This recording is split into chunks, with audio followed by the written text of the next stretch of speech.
Hi, good morning. I hope you guys are keeping well. Today we are on page number 25, chapter number 4, IQ Unbelievable. IQ is nothing but in full form, it means intelligence quotient, which means that there are certain parameters where a person can be gauged or assessed based on his intelligence, emotional, and psychological and other aspects of intelligence. Basically, you are assessed on your aptitude, on your promptness. In groups of three, discuss these questions. Write down your response and then share. Since we are doing it individually at home, so you can just do it yourself. There are some co-curricular activity clubs in your school, such as music club, art club, debate, elocution, quizzing, math club, science club, and so on. You can be a member of any two of them. Who will make that choice for you? You or your parents? For example, if you want to join a club, would you leave it to your parents or would you do it yourself? That is the question. Do you think it is a good idea to allow your parents to make the decision? If yes, why? Have you ever been pushed by your parents to take up an activity or a particular subject in school even though you had no interest in it? How did you feel? Motivated, demotivated, pressurized? Is there a constant pressure from home, or do you take decisions on your own? That is the question. I have just discovered the weirdest thing. So the narrator is saying that he or she has just discovered one of the most unusual, surprising things. Believe it or not, I am a genius. Genius means someone whose intelligence level is above an average or a normal student or a human being. Weird, isn't it? It's just unusual, isn't it? You don't find many genius people around you. I mean, it should be something that you know from the moment you are born. So people who are genius, people say, that they're different than others in many aspects. What kind of genius waits till they are 14 years old to make the startling discovery? How would you prove that you are a genius if you're waiting till you are 14 years old to prove that you become a genius? If you are a genius, you should be a genius from birth, isn't it? So anyway, now that I'm a certified genius, everybody seems to be treating me differently. So the narrator says that he's discovered that he's a genius and everybody is treating him in a different way. It happened like this. There was a test conducted in school. As I said, aptitude test or intelligence quotient has an assessing pattern. You are examined and then you are certified whether you have a good IQ or not. You are a genius or not. So there must be a test in the school for the narrator. Basically, to find out who the brain heads were that needed to be put into the science stream. So if you have, basically the objective was to, if people are found who are above average than normal children in the class, they were supposed to be put in the science category. And now suddenly I am a genius, and suddenly the assessment says that the narrator has an IQ level which is more than a normal. So the counselor said, so people who were giving information and guiding about which field to take, they said, they gathered up my papers, called in the principal and the trustees and the everybody who's anybody. So basically everyone was called to inform that this particular boy or a girl, the narrator, is different from normal children. His intelligence capacity is more than an average student or a normal student. So everybody, including the managing committee and people who were responsible to run the school and in charge of the school, everybody was called to inform.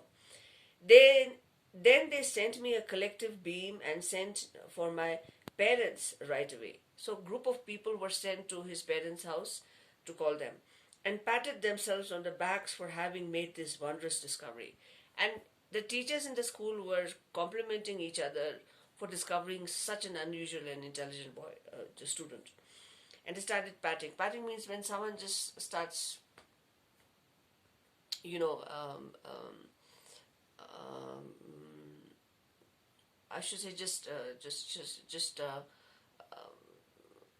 patting is some when this is just an expression of appreciation, an expression of saying that you have done well. So everyone is tapping on your on your shoulder, you know, just very very very gently. So now what I want to do with my newfound geniosity. So the next question is, what am I supposed to do since I am a proven genius, intelligent boy, student? What am I supposed to do? The trouble was, you see, that most geniuses know that their special talents are, what their special talents are. I think it's with everybody. As we as human beings, we know what our strengths and what our weaknesses are. We know where we can fall and we know where we are best at, isn't it? So the same goes with intelligent people. They hone right in and then they become grandmasters at chess. So they try to be masters and they try to be expert in whatever they are good at. Then they become grandmasters, you know, experts in chess. Chess is a brain game. You need to have good, you need to be very intelligent and you need to have a very good, I should say, concentration level to play good in chess. And if you want to be an expert and grandmaster, means when you have reached the highest level in the sport of chess. Doctors at 2, you know, at number 2, people who are intelligent become doctors. Professors at 3 play the sitar players at 3. Tabla, mrigandam is an instrument which almost looks like a dhol, but it's big in size. You know, it's huge. All at the same time to the music of Beethoven. Beethoven, as I said, there was a chapter in your book also. We did that. Is where he a person was so intelligent and so expert in music that he could create different notes, or become star batsman, or only hit boundaries on every level. So someone who's doing something unusual, you know, if Sachin Tendulkar could create a history when when he was very young, when he was just a teenager. So he's different from a normal cricketer or a normal sportsman. People who are doing something above their normal activities are genius, basically. Gosh, my genius, whatever it was so well hidden that discovering it was not going to be an easy task. So the narrator is trying to, evaluate himself and trying to understand, as in, what are the things which make me a genius. When he's trying to look around people who have contributed in the field of sport and studies, in science, in research, he finds that these are the people who are genius, and that is why they have contributed so much in other fields. He's trying to examine himself, as in, what are the things that I have done to prove that I am a genius, you know. In the meantime, word goes out. Everybody comes to know that such and such student in the school has cleared the IQ test and he's a genius.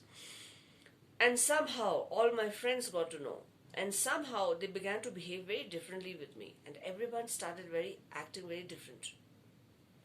Like it was a contagious disease, communicable disease. Communicable, someone which is infected very easily, that they were afraid of catching, and they were so afraid of catching.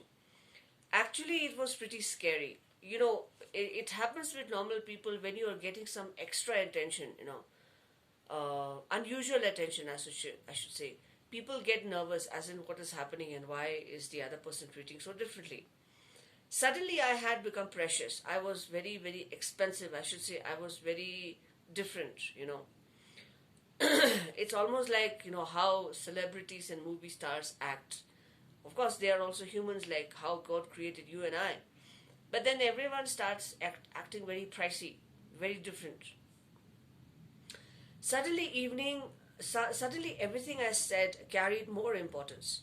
So whatever this narrator said was held as more important than the normal people's conversation.